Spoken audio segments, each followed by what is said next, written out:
চুরি হওয়ার পর থেকে এখানে কোনো গাড়ি ক্রসন হবে না, যাত্রীর উঠা নামা কষ্ট হবে। এমন যাত্রী এইসব মাস্টারদেরকে বকাবকি করে যে হ্যাঁ এতগুলা লাইন থাকতে আপনারা মাঝখানে গাড়ি কেন দাঁড় করান। কিছু সিঙ্গেলের মালামাল আজকে গেছে রাত্রে কে বা কারা কিছু বক্সগুলো আমাদের জিপি বক্সগুলো ভেঙে নিয়ে যায়, কিছু মাল চুরি করে নিয়ে গেছে। এর আগেও চুরি হয়েছে শিবচর সাইডে। তা আমরা আসছিলাম, আইসা কিছু মালামাল পাইছি, কিছু মালামাল পাইনি। যা পাইছি আমরা স্টেশনে নিয়ে যাই রাখছি। রাখার পরে আমরা আজকে রাত্রে আবার এখান থেকে মালামাল নিয়ে গেছে। সিঙ্গেলের যে মালামালগুলো চুরির কারণে কিন্তু গাড়িও লেট হইতেছে, তারপরে আপনার মনে করেন সিঙ্গেল দিতে পারতেছে না। গাড়ি মনে করেন যে মেন লাইন থেকে বা 1 নম্বর লাইন 2 নম্বর লাইন থেকে গাড়ি মেন লাইনে দিলে যাত্রীদের উঠতে নামতে খুব কষ্ট। তারপরে আপনার মাস্টারদের সাথে মনে করেন যে যাত্রীরা বকাবকি শুরু করতে, তাদের মনে করেন আপনাদের লোক কী করে বা আশায় বিষয় এগুলো নিয়ে মানে খুবই একটা বিভ্রান্তির মধ্যে থাকে। আমাদের সিগন্যালের মালামাল চুরি হওয়ার কারণে ট্রেনের সময়সূচিও ব্যাহত হচ্ছে, যাত্রী ভোগান্তি বাড়ছে। কিন্তু এই সব সমস্যা হচ্ছে সম্পূর্ণ চুরির কারণে। কারণ এই 2 দিন পর পর স্টেশনের মাল সামানা চুরি করে নিয়ে যায় চোরে। এর ফলে ট্র্যাকেরও সমস্যা হচ্ছে, ট্র্যাক ফেলতে যাচ্ছে, যার ফলে যাত্রীরাও অনেক হতাশ হচ্ছে। আমাদের এখন লুপস্টিকের মাধ্যমে পেপার লাইন ক্লিয়ার দেওয়া লাগতেছে, যেটা খুব ঝুঁকিপূর্ণ এবং কষ্টের। এর আগে যখন সিগন্যালের যন্ত্রাংশ সচল ছিল এবং ভালো ছিল, তখন আমরা অফিস রুমের ভিতর বসে সিগন্যাল দিয়ে গাড়ি চালাতে পারতাম। কিন্তু এখন আমাদের ঝড় বৃষ্টি উপেক্ষা করে নির্জন রাতে আমাদের অনেক সময় বিদ্যুৎ থাকে না, তখন গাড়ি পাইলটিং করে আনা লাগে। এটা খুব কষ্টের। কর্তৃপক্ষের দৃষ্টি আকর্ষণ করছি যাতে কর্তৃপক্ষ মানে বিষয়টা নজরে নিয়ে যাতে আমাদের এই সিগন্যালের যন্ত্রাংশ চুরি না হয় এবং আমাদের সিগন্যালের যন্ত্রাংশ যাতে নতুন করে পুনর্স্থাপন করা হয়। দীর্ঘদিন যাবৎ পদ্মা রেলিং প্রজেক্টের অধীনে যে সকল স্টেশনগুলি আছে, যেমন কেরানীগঞ্জ স্টেশন থেকে নড়াইল স্টেশন পর্যন্ত, এসব স্টেশনের অধিকাংশ সিগন্যালিং যন্ত্রপাতি রাতের আধারে কে বা কারা চুরি করে নিয়ে যাচ্ছে।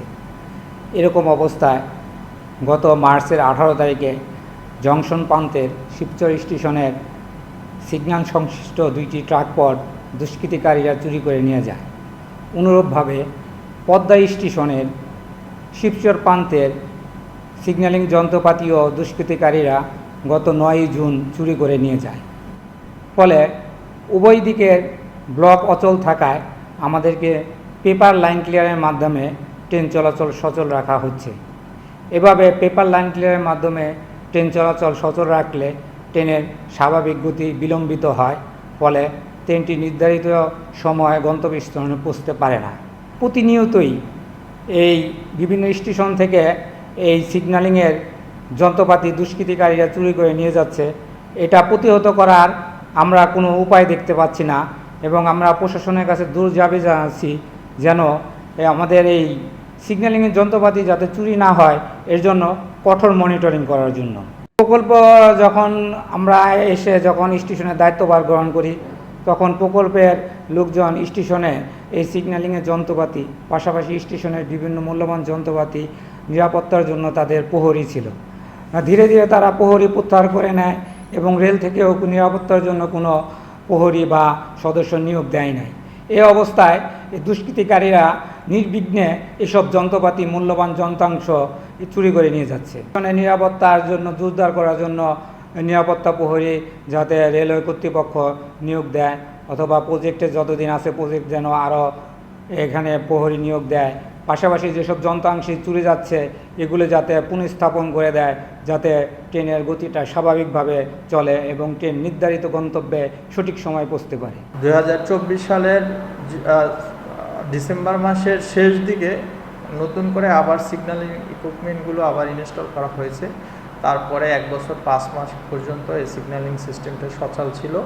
এরপরে 2026 সালের জুন মাসের 9 তারিখ হঠাৎ করে আর রাত আনুমানিক 23টা 30 দিকে হঠাৎ করে আমাদের সিগন্যালিং ইকুইপমেন্ট চুরি হয়।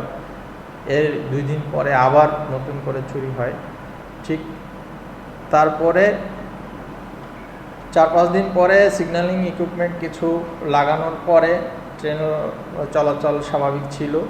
এরপরে আপনার ঠিক গতকাল রাতে আমাদের মাওয়া প্রান্তের দিকে ভায়াডাক্টের উপরে উড়াল রেলপথ, যেখানে আসলে মানুষ চলাচল নাই, সেখানে মানুষ উঠতেও পারে না, সেখান থেকে হঠাৎ চুরি হয়। আমাদের বক্সের 4টা ট্রান্সফরমার বক্স হঠাৎ করে ছুলে নিয়ে যায়। এখন বর্তমানে আমাদের সিগন্যালিং অবস্থা একবারে ম্যানুয়াল সিস্টেমে চলাচল করতেছে। ট্রেন একবারে ম্যানুয়াল পদ্ধতিতে আমরা পারাপার করতেছি, যাতে আমাদের সংশ্লিষ্ট ট্রেন চালানোর ক্ষেত্রে যে সকল লোকজন আছে তাদেরকে অনেক দূর পর্যন্ত রাত ঝড় বৃষ্টি উপেক্ষা করে ট্রেনের সিগন্যালের গোড়ায় ল্যাম্পপোস্টের গোড়ায় গিয়ে দাঁড়িয়ে থাকতে হয় এবং তাদের ট্রেন ম্যানুয়াল কাগজপত্র দিয়ে ট্রেন রিসিভ করতে হয়, যাতে ট্রেন অনেক বিলম্ব হচ্ছে এবং যাত্রীদের ভোগান্তি বাড়তেছে। প্রত্যেকটা স্টেশনেরই সকল সিগন্যালের ইকুইপমেন্ট তারা প্রতিনিয়ত খুলে নিয়ে যাচ্ছে, লাগানো হচ্ছে, প্রতিনিয়ত খুলে নিয়ে যাচ্ছে।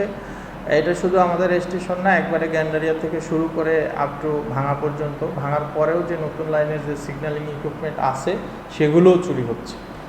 তো এগুলো চুরি ঠেকানোর জন্য আসলে আমাদের সংশ্লিষ্ট আইন প্রয়োগকারী সংস্থা তারা চেষ্টা করতেছে। এছাড়া আমরা এখানে প্রায় 2-3 বার চোর হাতে নাতে আমরা ধরে আইনের আওতায় দিয়েছি, সোপর্দ করেছি থানায় এবং তাদের বিরুদ্ধে মামলাও হয়েছে। কিন্তু দুর্ভাগ্যজনক তারা 2-1 মাস জেল খাটার পরে তারা বেরিয়ে আসতেছে এবং আবারও তারা এই সংঘবদ্ধ চক্রের সাথে জড়িত হয়ে চুরি কাজে লিপ্ত হয়ে এই সরকারি মালামাল খুলে নিয়ে যাচ্ছে। আমি তো যেদিকে বলতে যাইয়া আছি, আমি আসলে অসুস্থ এবং সরকার ওদেরকে দপ্তর লাগিয়ে দিয়েছে, শর্ত লাগিয়ে দিয়ে আসছে। এই যে একটা দপ্তর আমরা ধরছি, আজকে সন্ধ্যা যাবে না। ঠিক আছে, আমাদের এখান থেকে আসলে তো অনেক কিছু পদ্মা স্টেশন তখন সবগুলো যাইতে যাইতে চোরের তো তারপর আমরা অনেক এলাকায় কয়েকটা ধরা হয়েছে, ভিতরে কয়েকটা মামলা হয়েছে, 2-3টা মামলা হয়েছে, 3টা মামলা হয়েছে চুরি। তার চোর ধরা হয়েছে। ওইখানে ওদের কাছে আমি যাই মিটিং এ বসে আছি,